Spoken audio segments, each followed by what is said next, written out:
행복한 삶, 이거야말로 우리 모두가 원하는 거 아닐까요? 근데 행복은 과연 어디서 오는 걸까요?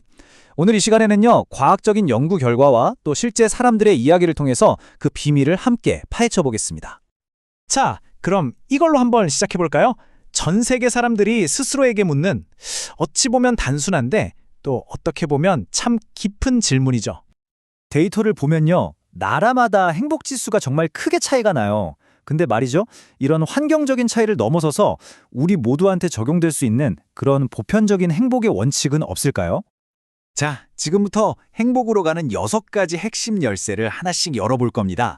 이 길을 따라가다 보면 아, 행복이 이런 거구나 하고 무릎을 탁 치게 되실 거예요. 첫 번째 여정입니다. 보통 우리 돈 많고 성공하고 인간관계 좋으면 행복할 거라고 생각하잖아요. 근데 과연 그게 전부일까요? 사람들이 행복을 찾아 나서는 그 보편적인 생각들부터 한번 짚어보죠. 자, 드디어 행복의 첫 번째 법칙을 만나볼 시간입니다. 이름부터가 재밌죠? 나눔의 부메랑 효과라니.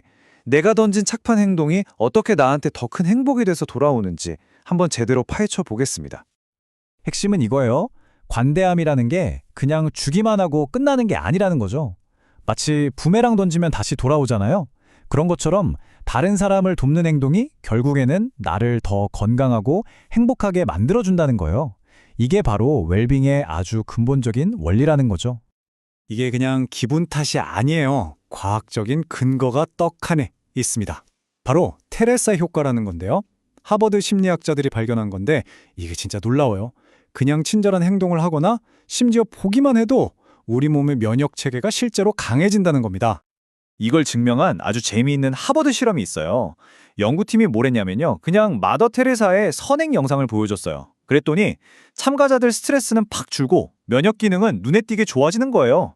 와, 이타심이랑 건강이 이렇게 직접적으로 연결돼 있다는 게 증명된 순간이었죠. 핵심 포인트는 바로 이겁니다. 남을 돕고 나서 느끼는 그 뿌듯함 있잖아요. 이게 그냥 감정이 아니에요. 과학적인 근거가 있어요. 이때 우리 뇌에서는 엔도르핀 수치가 무려 3배나 치솟는데요. 그래서 소위 헬퍼스 하이, 즉 돕는 사람의 희열이라고 불리는 그런 상태에 이르게 되는 거죠. 자, 그럼 다음으로 넘어가 볼까요? 행복의 두 번째 법칙, 바로 배움 속의 행복입니다. 뭔가 새로운 걸 배운다는 이 단순한 행동이 어떻게 우리를 근본적으로 행복하게 만드는지 그 비밀을 한번 캐보겠습니다. 새로운 지식을 얻는다는 건요, 단순히 머릿속에 뭘 채워넣는 것 그 이상이에요. 세상을 보는 새로운 창문이 하나 더 생기는 것과 같달까요? 배움을 통해서 우리는 성장하고 자신감도 얻고 또 다른 사람들과 연결되면서 기쁨을 느끼게 되는 거죠. 자, 이번엔 인생의 쓴맛을 단맛으로 바꾸는 아주 중요한 지혜 2가지를 알아볼게요. 바로 세 번째와 네 번째 법칙인데요. 하나는 바꿀 수 없는 걸 받아들이는 수용, 또 다른 하나는 넘어져도 다시 일어나는 힘, 회복 탄력성입니다. 팔다리 없이 태어난 닉 부이치치, 다들 아시죠? 그 이야기를 한번 들어보세요. 그는 자신의 현실과 싸우는 대신에 그걸 그냥 온전히 받아들였어요. 그 결과가 어땠을까요? 그는 누구보다 큰 기쁨을 찾았고 가정을 이루는 행복까지 얻었죠. 이 한마디가 모든 걸 말해주지 않나요? 이 슬라이드 정말 흥미롭지 않나요? 회복 탄력성이 뭔지 딱 보여주잖아요. 여러분은 어떠세요? 넘어졌을 때 유리컵처럼 와장창 깨져버리시나요? 아니면 농구공처럼 그 충격을 동력 삼아서 더 높이 튀어오르시나요? 두 다리가 없는 장애인 올림픽 챔피언 에이미 멀린스의 이야기는 여기서 한 발 더 나아갑니다. 그녀는 자신의 장애를 약점이라고 생각하지 않았어요. 오히려 나를 특별하게 만들어준 선물이라고 생각했죠. 관점을 이렇게 확 바꿔버리니까 그녀는 슈퍼스타가 될 수 있었던 겁니다. 정말 대단하죠? 자, 이제 5번째 법칙입니다. 우리 삶의 방향을 딱 잡아주는 닻을 찾는 시간이에요. 바로 삶의 목적 찾기. 이게 왜 중요하냐면요, 일상의 작은 행동 하나하나에 의미를 불어넣고 우리를 더 큰 행복으로 이끌어주기 때문이죠. 내가 왜 사는지를 아는 사람은요, 인생의 어떤 어려움도 견뎌낼 수 있다고 하죠. 삶의 목적이라는 뚜렷한 나침반이 있으면 인생의 거친 파도가 몰아쳐도 훨씬 덜 흔들리게 되는 거예요. 오프라 윈프리를 보세요. 어린 시절 정말 끔찍한 트라우마를 겪었잖아요. 하지만 그녀는 자신의 삶의 목적을 발견했어요. 그리고 그 힘으로 과거의 상처가 내 미래의 행복을 망치게 두진 않겠다라고 선언할 수 있었던 거죠.